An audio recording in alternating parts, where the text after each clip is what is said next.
3 weeks since the Democrats have decided to close the entire federal government. I mentioned yesterday when we were gathered that this is now the longest full shutdown in American history. And yet again, Senate Democrats voted for the 11th time, 12 times overall, when you count House and Senate Democrats, to prolong the pain and keep the government closed. So we want to talk very briefly with you this morning about what that means, and then we're going to give you a little update on the Epstein matter. So far, this is what it means. So far, what this shutdown has caused to the economy and to the people of this country is really unconscionable. The U.S. economy has now lost hundreds of billions of dollars. We have federal workers who are desperate for pay and uncertain when they will get their next paycheck. You got families wondering if they'll go without food assistance next month because many people rely upon that. New federal loans and disaster aid have come to a complete halt, and the stewards of our nuclear defense stockpile are being sent home on furlough. Think of the implications of all this. All of it hurts the economy, it hurts our national security, and it hurts the American people, and the Democrats seem not to care. I was watching Republican Senate Majority Whip Barrasso this morning on an interview, and he said it, I think, very succinctly. He said the Democrats are practicing the politics of pain. I'm not sure I could say that any better. That's exactly what it is. And you think of what's happening right now. Think of what they have demanded in exchange as a ransom, the hostage they've taken to reopen the government.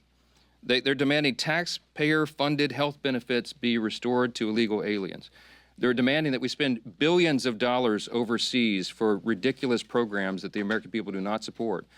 They want to claw back the $50 billion that we just got signed into law on July 4th to support our rural hospitals and all sorts of other crazy things. They're demanding taxpayer-funded health benefits for illegal aliens instead of agreeing to pay our men and women in uniform and provide vital health services and all the things that our most vulnerable Americans depend upon. It is unforgivable. And this is an indisputable fact. Everybody can see this, and everybody in this room knows what I'm about to say is true. Chuck Schumer and Hakeem Jeffries are terrified of their far left base in New York and around the country. So they have given in to their demands to shut down the government so that they themselves can get the left's approval and somehow salvage their political careers. That is the whole story in one sentence, okay? That's why Schumer said shamelessly that every day of the shutdown gets better for us. Who's the us? He's talking about he and Hakeem and the Democrats who are afraid of the far left base. So today I want to put a finer point on some of the very real consequences we're seeing and what they mean for Americans around the country.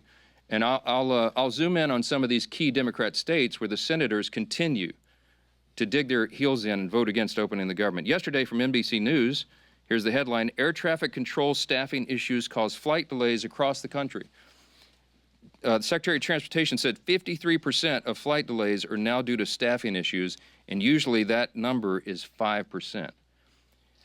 From Colorado, food banks face growing crises as shutdown impacts become a reality. That's the headline from Sky High News. What are Colorado's two Democrat senators doing? You've got Hickenlooper and Bennett. They have both now voted 11 times to keep the government closed. Virginia, here's the headline yesterday, KSL. Virginia employees fear shutdown's impact on veterans' medical care. And meanwhile, their two Democrat senators, Tim Kaine and Mark Warner, have voted repeatedly to put their thumb in the eye of those veterans.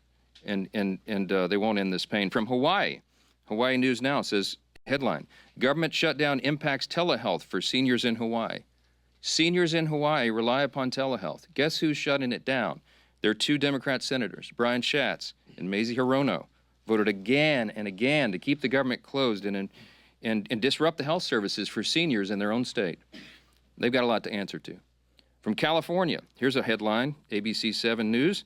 Alameda food banks step in to help TSA workers, families impacted by government shutdown. That is disgusting.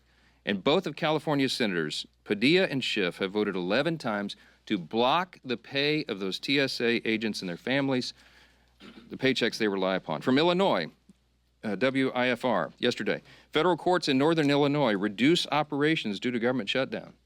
The courts are reducing operations, and you've got Illinois Democrats, Senators Duckworth and Durbin have voted to keep the government closed.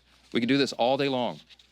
That's a sample. Democrats used to care about the harm that shutdowns caused hardworking Americans, but now we can all see very clearly that was always based on politics and not principle, because they have thrown the principle out the window. And yesterday, there was an article from The Hill that laid bare that very fact.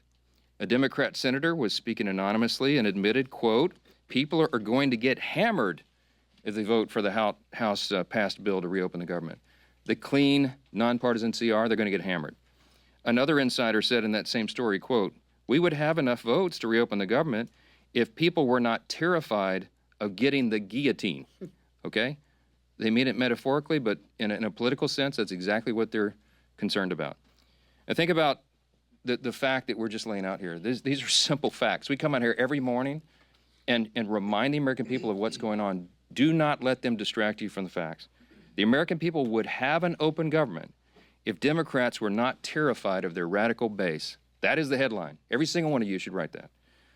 That's the ugly truth. The Democrats are not governing in good faith. They're covering their own tail.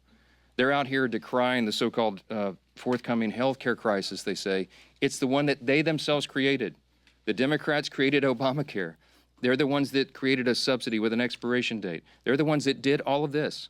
Republicans are trying to fix it. And they're trying to blame Republicans for the crisis they themselves created. They cry foul when we won't bail them out of their own shutdown. I don't have anything to offer, as I've explained. I don't have any partisan priority I can pull off of the CR to make it more palatable for them.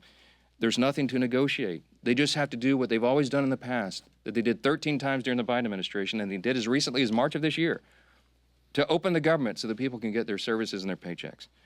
And they go before cameras incredibly, and they just lie to the American people over and over. It's a stunning thing to watch.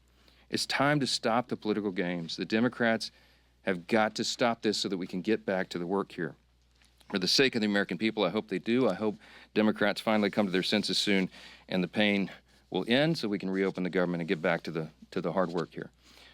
Let me say this. Now, while congressional Democrats continue their dangerous political games, the bipartisan House Committee on Oversight is conducting its investigation into the heinous crimes of Jeffrey Epstein. And it has continued. It has not stopped during the government shutdown. You have some of the, as I like to say, some of the toughest bulldogs in Congress on the Republican and Democrat side who are united in this cause for maximum transparency of the Epstein files. I'm for that. Chairman Comer is for that, the Oversight Committee chair. You'll hear from him in a moment. All these leadership team are, all the Republicans in the House are for maximum transparency and always have been.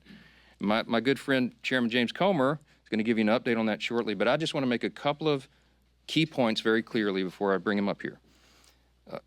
Congressional Democrats are rudderless right now. I don't know how else to describe it. They don't have a message, they don't have a leader, they don't have any identifiable set of policy solutions for the problems facing the American people. Their party continues to hit all-time historic lows in poll after poll after poll, and many of you have reported on that. These are objective facts. They're utterly lost as a party, and everybody can see it. So what are they doing? They see a shiny object, and they